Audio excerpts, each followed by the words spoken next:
The Celtics Talk podcast is presented by 24autogroup.com. 11 locations across New England. What's up, everybody? Post-game pod, episode 4, coming to you after the Celtics take a 3-1 lead over the Miami Heat. 102-88 Celtics coming back to Boston, looking to close it out. And, of course, we're not going to talk about the game pretty much at all. Yeah. Giles, I've roped you into this podcast and help with one thing. To talk me down off the ledge and let me know that everything is going to be okay, that Kristaps Porzingis, who leaves the game in the second quarter, with what the team is calling a right calf strain and left ankle sprain, I believe is now too. How are we feeling about the injury? And please make me feel better. I guess the good news is, and I don't know anything about walking boots, but it feels like a walking boot because he left the arena in a walking boot.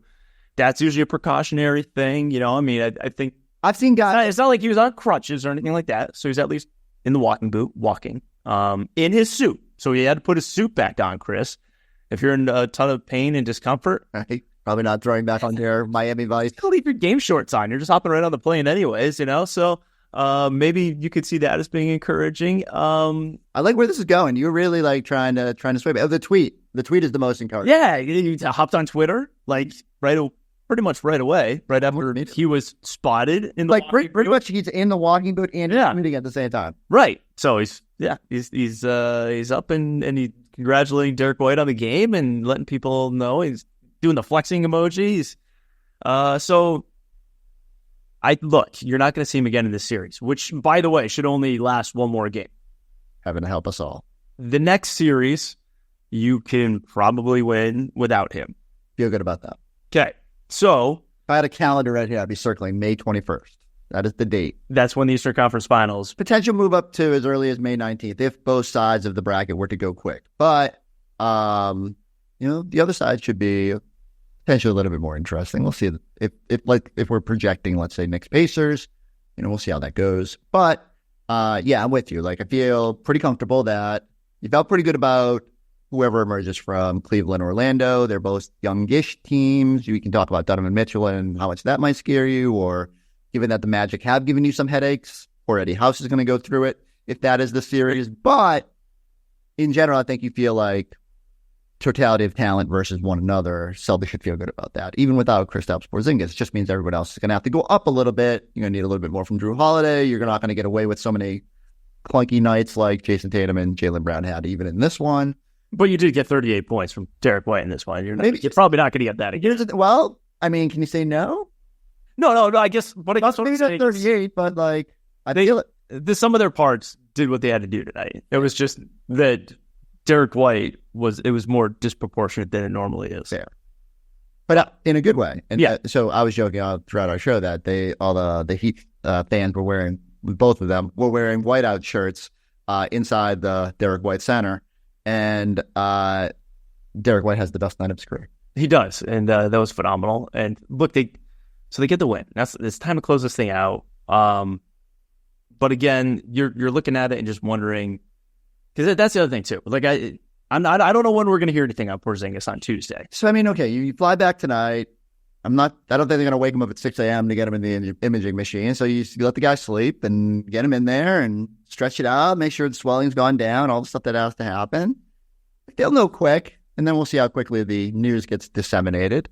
The cell phones of Celtics brass will be blowing up tomorrow, and so hopefully they just give us some sort of an update. And I think what it'll come down to is like what level grade of sprain or strain or whatever they call it is this. Grade 1, you hear probably 1 to 2 weeks. Grade 2 is probably more like 3 to 4 weeks. And now you're pushing the timeline with that May 21st date. Plus, with Porzingis, they have treaded cautiously. He had a strain earlier in the season, missed, I think, 5 games when you're thinking about playing probably every other day, every 3 days. That was probably a total. I'll have to go back and look up the total number of dates, but I would guess it was a little over 2 weeks. And even then, he'd play a game and maybe take a day off. They were very cautious with the management. So, playoffs things change. Like, if he's healthy, he's going to be out there. You're not going to tread as cautiously, but you also have to make sure that ultimate goal is in view here. He's got to be available. So, also, the other thing, too, is that the report from Abby coming out of the locker room, Charles Lee. Okay, you're finding more positives. Yeah. I think that maybe Take a couple thing. You might have me off the ledge. It was more or less she said optimistic, right? And that. But I think that's like everyone comes back and like, KP, everything good? And he's like, yeah, it's good. I'm not tweeting out. I'm good. And you don't know until you get into that machine, right? Like you hope. And look, there have been instances this season. I can't even remember which one it was. They all blend together. But there was someone who limped off, and I said, oh, my God, that's going to be like a month injury. And literally like 2 games later, they were back. Yeah. Maybe it was Drew or Sam Hauser. Was it Sam Hauser in the 3 game where? Yeah. Yes. It was right. Where it looked terrible. Then. Well, he was going to set the record for the threes and then sprained his ankle, and you're like, he's done for a month. Yeah, that injury looked terrible in the moment. Yeah. We thought it was going to be much more. And Drew Holiday did get hurt in that game, too. It was that Washington game. I think it was all in that same day. It's the Celtics, so you could just say every game it feels like someone gets hurt. It was just you were knocking on every piece of wood inside because they actually had a healthy roster for a change. But to bring this conversation full circle before I cut you loose and just speak aimlessly into this microphone, this is why you go get Xavier Tillman. Yes. Luke Cornett has been great. Yep. Throughout the totality of the season. Nimish Queta has played when they need to. Like who, and it doesn't even have to be the big men because I think you can go smaller. Like how much can you reasonably lean and this is all with the idea of if this is a longer-ish term thing for Kristaps. Yeah. Are you comfortable leaning on Al? Like how do you play this if you're Joe Mazzulla? Yeah, I mean, Al's going to be in tons of minutes. I think Al's up for that. He's ready for that. But also, he's still, you kind of want to be able to. You don't want to play Al 35 to 40 minutes every night. You just don't. Not at this point. You want him to be somewhat fresh. I think that Xavier Tillman, with his playoff experience, which he had in Memphis, I think that he brings you something, some of a veteran experience there where, Nimi Queta doesn't really have yet. Luke Cornett got on the floor tonight, but only for 3 minutes. So even in the night when Porzingis did get hurt and didn't play the entire second half, we still only saw 3 minutes for Luke Cornett. I think you're going to see a lot of Xavier Tillman. I think you should. And you're making me feel a little bit better yet again because you start thinking about Xavier Tillman had to defend Anthony Davis last year's playoff. Yeah. Held up reasonably well, or about as reasonably well as you could expect, given that situation. So would have liked to see him get a few minutes tonight, shake that rust. It's kind of weird. It's almost like maybe that he wasn't planning on playing or they weren't planning on using him, so they just didn't. And he had a few knee things along the way. I don't know. I'm left to just assume that Joe was so fixated on getting to the finish line, and probably rightfully so. Like, get this win, and we'll worry about 5 and whatever comes after it. But yeah, bottom line is you put yourself in position to close. Just last thing, are you confident it's been done in pod? Because I don't know if we can take Game 6. I'm not sure I can take this team going back.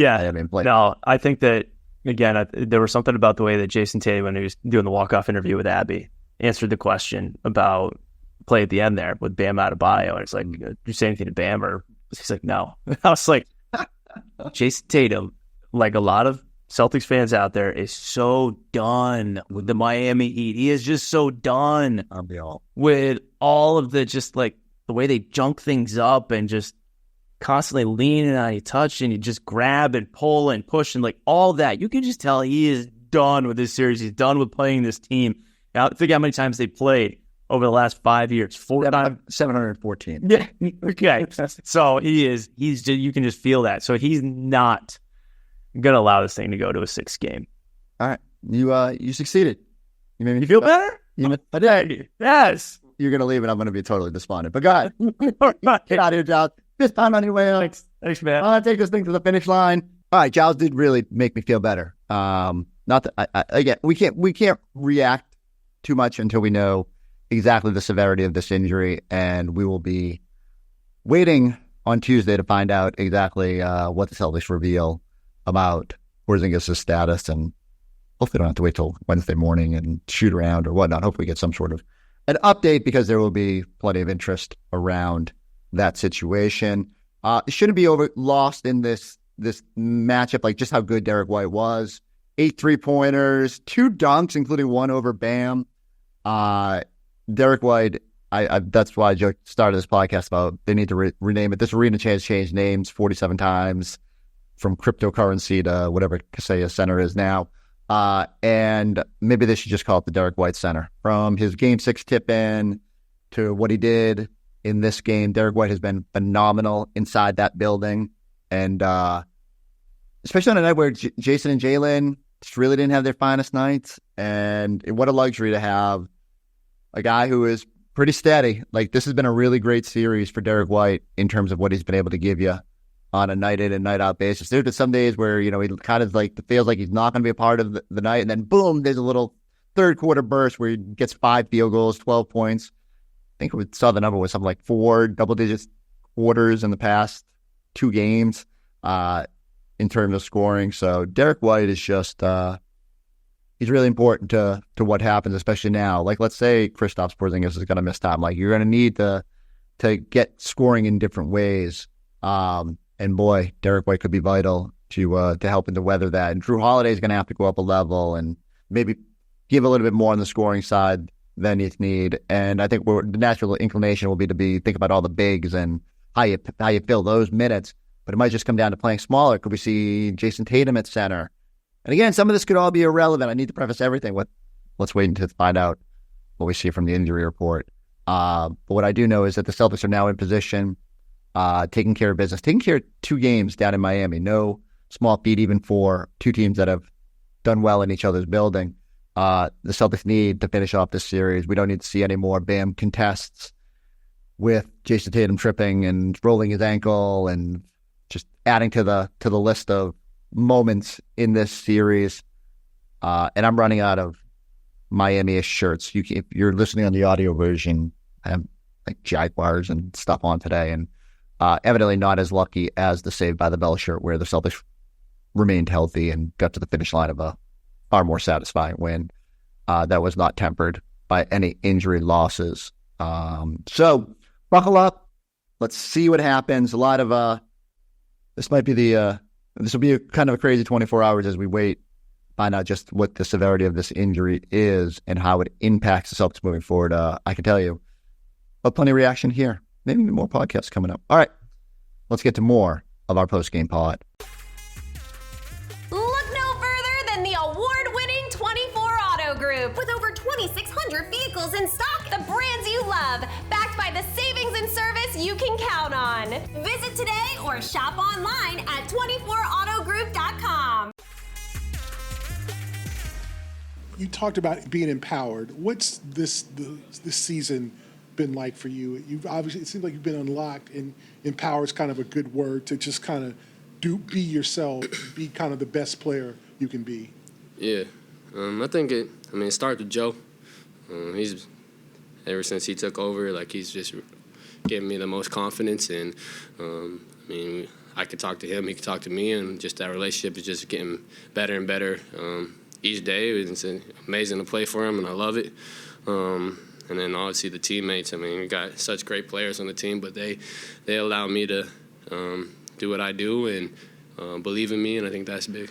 What did you and Drew find there with the dunks and those just cuts that you saw? Drew, credit to him for finding me, just slashing, and he delivered 2 great passes, and I just got to finish them. So that's kind of what it was, and it was fun. You talk about it being fun. After that second dunk, you're like, I got him again. Just take us through that moment. Do you feel the momentum shifting on the floor? Do you what does that moment kind of do for the team? I'm just having fun out there, and the bench is going crazy. So you're really just having fun with your teammates. They're going crazy, and you're just kind of yelling whatever you're yelling at the moment. I guess that's what I said. And just having fun, competing, compete at the highest level on the biggest stage. That's what it's all about. Derrick, I can tell you're really modest about this, but what does it feel like when you're in the zone like you were tonight? Can you explain that to us, what that feels, especially in the first half? 6 of 9 from 3, it seemed like you were making everything. Yeah, it's unreal. I think any person that kind of gets a couple going in and you start making some tough ones, and you feel like you just can't miss. That basket's huge. So, it's awesome. It was a lot of fun. Just got to kind of trying to move on to the next one because I know it's not going to be easy. And I mean, I've had great games in the past in the playoffs, and I didn't really respond well, so I'm not trying to repeat that. Let's start with D. White, Eddie, because he was everything for this team tonight, knocking down 8 threes. You know, we hear this all the time. Is this guy's game or this guy's game? This was D. White's game. This was D. White's game. 8-15 from 3. I mean, he just was out there knocking down shots. He was the main reason why we won this game, because if you look at it, Sam Hauser didn't give us anything. Peyton Pritchard didn't give us anything. D. White picked up that slack, and if it wasn't for him setting the tone early, you know, we might be in a little tougher basketball game. But 3 blocks, that's what I really love, is the 3 blocks from him, because we know that he could get going, and he had it going tonight from the start of the game. He rolled out of bed and understood that the task at hand was him knocking down shots. And what'd he say? I'm ready to accept that task, and I'm going to do it. And he did do that. So it's just the D. White game. Every playoff series, every playoff run has games where it's named after somebody. This was D. White's. It was. And he came up with a couple of huge buckets in there, too. You saw that one dunk that we came in with off the top. He had a couple of them right in a row that felt like they were somewhat demoralizing for the Miami Heat. I mean, think about this. Derrick White had more points tonight than Jayson Tatum and Jaylen Brown combined. They had 37 combined. He had 38. So that's what kind of night you saw from Derrick White. And as Eddie put it there, man, this was the Derrick White game. So the Celtics get the win by 14. Now, the other big story, of course, coming out of this one is with about 2.5 minutes to go there in the second quarter, we saw Kristaps Porzingis leave the game with an injury. He was clearly frustrated. And then we did hear at halftime that it was a right calf tightness. Meanwhile, you have Adrian Wojnarowski, who did put out a tweet about that. But as we go back through the play, Eddie, and Woj did say that, you know, Celtic center Kristaps Porzingis will undergo imaging on Tuesday. Early indications are that he has not sustained an Achilles injury, and those what sources are telling ESPN. But going back to what you saw from this play again late in the second quarter. Well, great to hear that it's not an Achilles injury, but still, it could be something in the calf that is detrimental to his possibility of coming back and being on being available for the rest of the playoffs. I mean, those plays right there, when it's non-contact, we always get worried about those things. You have to take in consideration that is something serious, because it's a non-contact, and it was with him exploding, trying to go into a dribble handoff. And so when I look at that right there, that's something that, you know, we'll see. I don't like to speculate. I don't want to speculate. I just hope the best for Kristaps Porzingis and the best for the Boston Celtics, because that didn't look good.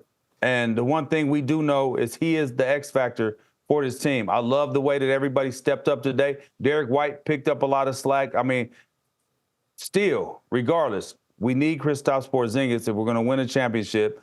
And if we don't have him, guys are going to have to super step up in so many different ways if we're going to get this done. But he, like I said, from the start of these playoffs, he's the X factor for this team. Yeah, we did see Luke Cornett come into the game. He only played about 3 minutes and change. Did not see Xavier Tillman. But as you mentioned, other guys needing to step up in this situation. You also have to wonder, Eddie, and again, there's going to be more imaging on Tuesday, so more news is going to come out about, you know, what they find. But as of now, it was a right calf tightness was the reason that he left this game and did not return. You look at it, and the Celtics, you know, you got an opportunity to close out Game 5 on Wednesday, and things like that kind of become hyper-focused, especially when you see, you know, Jayson Tatum and Bam Adebayo, and Tatum land on Bam's foot there, and it's just – the feeling is you got to put away the Miami Heat as soon as you can now. Yeah, and I think that you even if Porzingis doesn't play in Game 5, I still feel that it's an opportunity for us to close it out. I think that we're still the better team. Would love to see him out there, but don't rush somebody out there if they're not 100%. And I know that the training staff and the coaching staff and the organization wouldn't do something like that, but at the end of the day, it's his opportunity. Like you said, Xavier Tillman, time, you're going to get some more minutes. Luke Cornett, you're going to get some more minutes. And, make sure that those minutes are profitable for you and the team, in every aspect of that word. So I just think that no matter what, we should be able to close things out on Wednesday if we play the way we do defensively. That's it. It's our defense. It's nothing else. It's the way that we play defensively is going to set the tone for us moving forward. All right, and again, the Celtics get the win here, 102-88. We got Scal joining us now. And I guess, Scal, where do you want to start tonight? I guess the Porzingis injury, right? I know you guys covered it pretty well, but I would just say, anytime you're dealing with a calf, growing area, hamstring, it's going to be, you got to be careful. Those things can linger.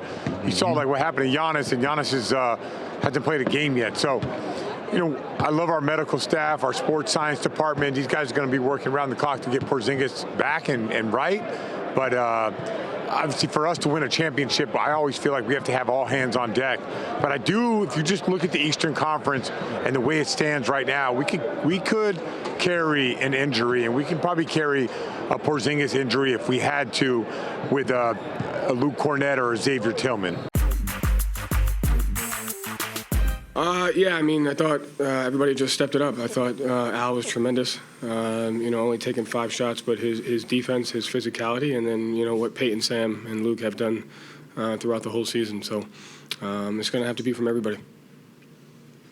Knowing, obviously, that you don't know if Porzingis is going to miss some time or if he does, how long, does that change the pressure or anything like that on the next game to say, hey, you gotta make sure that you close this series out just so guys can get their rest and be ready to maybe make up for any potential loss?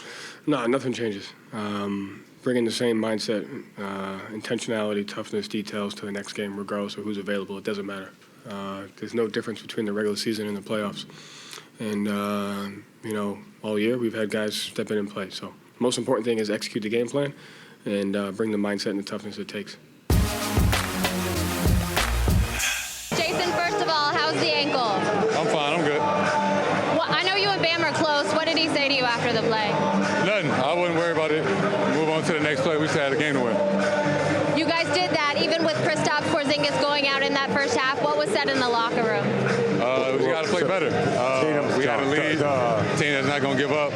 So we had to keep fighting and play desperate in a way. Take a commanding 3-1 series lead, but we have to talk about Derrick White. Career high in the postseason, 38 points. He had 8 threes. How is he so good for this team? Man, he's special. We got a really special team. On any given night, somebody could be the leading scorer. And it just shows how the depth and the talent and the awareness of our team. And you can hear, man, he is done with the Miami Heat. He is done with it. He's over it. He's ready to be done with this series, move on to the next one. I think when Abby asked him the follow up there about what did Bam say? Nothing. We still had a game. It was just it was the same feeling you got watching him after the Caleb Martin incident in Game 1. It had that same kind of feeling to it. All business, moving on. Let's get the win and get moving. You know what I took from that is that he's like, I don't care. We just trying to win. I know Bam and Jayson, they played, I think, on the same AAU team, so they've known each other for a long time. They love each other. They're brothers off the court, but it's about getting this W and moving forward. The bigger goal is the championship, right? Hoisting that Larry O'Brien trophy, putting the gold up in the air. And for me, I like to hear Jayson Tatum talking like that because it's a different talk than I've heard before. It sounds more focused. It sounds locked in to the task. And that's the Jayson Tatum that I think everybody has been clamoring for. Everybody's been saying, hey, man, we want him to just be locked in like this. And it feels like, to me, with that statement is all business, all gas, no brakes from this point forward. There's a different tone to it, right? There's a different tone to it where it has that business to it, but also a little bit of an attitude. Let's get moving. Let's get this win. Let's get moving. We got bigger fish to fry. We got bigger things coming up this postseason. So you felt something a little more than you do maybe what we'll hear from him an hour from now at the podium. Yeah, it's like when Scal tell you, hey, it's over, Giles. Let's go this way. That's the same type of tone it is. It's the bully mentality tone, okay? And that's exactly look at your face right there. I don't even know what I mean. I don't even know what you mean by that. That's exactly what it is, though. No, really, though. It's just like, hey, man, at the end of the day, we trying to move forward. We locked in on one thing and one thing only, and that's getting to the next round. And we don't care who's in front of us. And I like to hear that from our leader. I don't want to hear, oh, yeah, you know, my this, that, and the other. Yeah, that's my guy. I know he didn't know. It's like, man, we on to the next play. And we just trying to win this series. That's it.